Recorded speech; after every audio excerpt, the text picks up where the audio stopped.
नमस्कार, इंस्पिरेशनल गुरुजी YouTube channel पर आपका स्वागत है। और दोस्तों, आज हम बात करेंगे जो कल प्रमुखता से प्रकाशित हुई थी न्यूज़पेपर में एक खबर, हरियाणा स्टाफ सिलेक्शन कमीशन की जेई के जो रिजल्ट डिक्लेयर हुए हैं उनमें व्यापक खामियां हैं।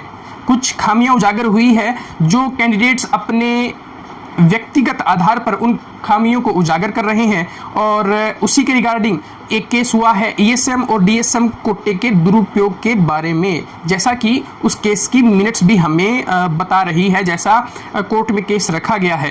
तो दोस्तों, यहाँ पर मैं आपको बताना चाहूँगा कि उन्हीं जो अभ्यर्थी हैं मिस्टर सुमित, उन्होंने इंस्पिरेशनल गुरुजी यूट्यूब चैनल से संपर्क किया और इस केसेस की मिनट्स हमारे साथ साझा की।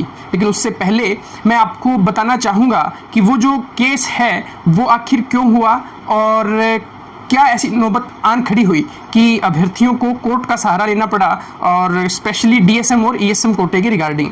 तो सबसे पहले दोस्तों, समझने वाली बात यह है कि ईएसएम कोटे के रिगार्डिंग सेंट्रल गवर्नमेंट का जो रूलिंग है वो ये कहती है कि अगर आप एक बार ग्रुप सी और डी में ईएसएम कोटे का यूज़ कर लेते हैं तो उसके बाद आप दोबारा ईएसएम कोटे का यूज़ नहीं कर सकते रिजर्वेशन के तौर पर। हाँ, आपको एज में छूट मिलती रहेगी, ऐसा सेंट्रल गवर्नमेंट की रूलिंग है।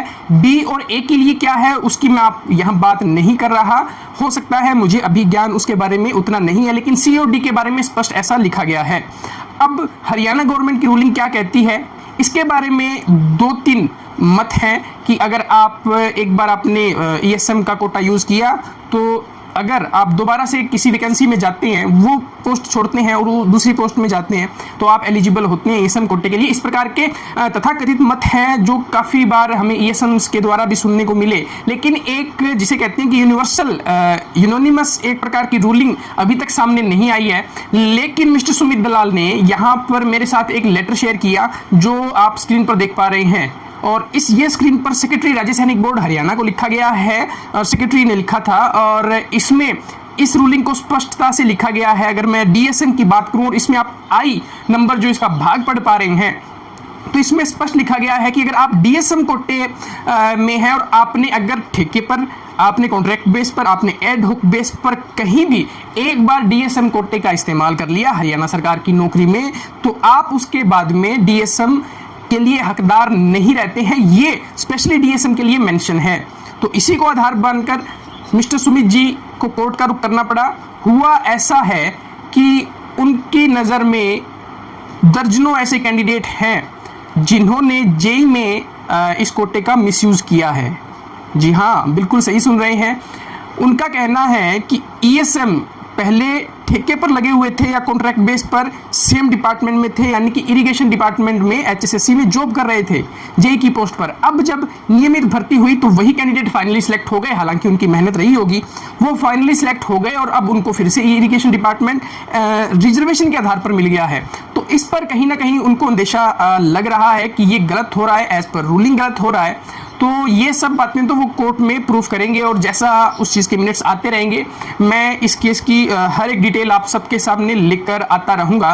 लेकिन साथ ही साथ आपको एक बात और मैं बताना चाहूँगा जो हमें विचलित कर सकती है और जिससे लगता है कि इन भर्तियों में बहुत बड़ी खामियाँ उजागर होती चली जाएंगी अगर एचएसएससी जल्दी नहीं संभला तो। बात मैं कर रहा हूँ दोस्तों, ग्रुप डी की जो वैकेंसी हुई थी उसमें काफ़ी ईएसएम कैंडिडेट्स ग्रुप डी में रिजर्वेशन के तहत लगे थे। ठीक है, वो रिजर्वेशन में लगे, लेकिन ऐसा सुनने में आया है कि उनके जो परिवार में थे, यानी उनका लड़का या लड़की, ऐसा मैं आपको बता रहा हूँ कि उन्होंने डीएसएम कोटे का फ़ायदा उठाते हुए अब जेई में भी सिलेक्शन ले लिया है। तो रूलिंग इसके बारे में ये कहती है अगर आप या तो ईएसएम का फ़ायदा उठा सकते हैं, रिजर्वेशन मिलेगा, या फिर आपको डीएसएम का रिजर्वेशन मिलेगा, आप दोनों यूज़ नहीं कर सकते। क्योंकि आप सपोज कीजिए कि ईएसएम में आपके फादर या मदर हैं, वो अगर ईएसएम नहीं जॉब कर लग पाते हैं आफ्टर रिटायरमेंट, तो उनके वार्ड्स जो हैं, उनके बच्चे जो हैं वो अप्लाई करते हैं और उनको उनके आधार पर, डीएसएम के आधार पर एक रिजर्वेशन मिलता है। वहीं अगर ईएसएम में सेल्फ कैंडिडेट लग जाता है तो दोस्तों फिर उसका रिजर्वेशन, ईएसएम का जो कोटा है वो खत्म मान लिया जाता है। उनके जो डिपेंडेंट है वो फिर एक्स सर्विसमैन के डिपेंडेंट नहीं रहते, वो एक नॉर्मल एम्प्लॉई, नॉर्मल पर्सन के डिपेंडेंट हो जाते हैं। दैट्स वाई उस कोटे का गलत इस्तेमाल हुआ है। ऐसी जानकारियां उनके पास है जो कि समय आने पर हम आपके साथ इस चैनल पर, अगर उनकी इजाज़त हुई मिस्टर सुमित की, तो हम बताने की यहाँ पर कोशिश करेंगे। अब इसको आप क्या समझते हैं? क्या एचएसएससी की रूलिंग्स की या गवर्नमेंट ऑफ हरियाणा की रूलिंग्स में कोई कमी है?